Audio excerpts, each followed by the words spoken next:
In un mondo di rally, che allora vedeva vincenti le Alpine Renault, le Lancia Fulvia, le Mini Cooper, tutto un colpo appare questa astronave, una macchina che proietta tutte le altre indietro di 100 anni. Diventa allora la famosa bestia da battere, la macchina vincente su tutti i territori, su tutti gli sterrati, su tutti gli asfalti, sulla neve, ovunque nel mondo dei rally.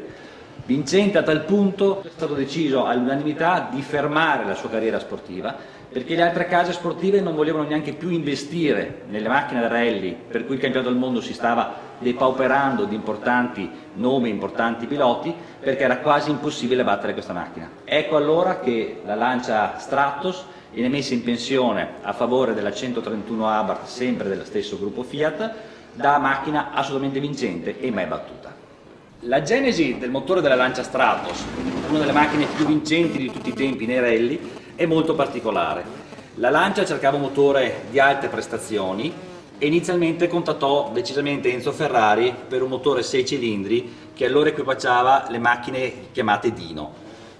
Enzo Ferrari non volle subito dire di sì, anche per la produzione era impegnativa, ed ecco allora che dalla Lancia, con un colpo anche di teatro, contattarono la Maserati, allora possedevano anche loro un motore 6 cilindri che poi equipaggiò la Merak, e fecero di tutto per far sapere a Ferrari che c'era questa trattativa già molto avanti nei tempi. Enzo Ferrari, di fronte a una prospettiva simile, cioè che la Maserati, la acerrima nemica, fornisse motori vincenti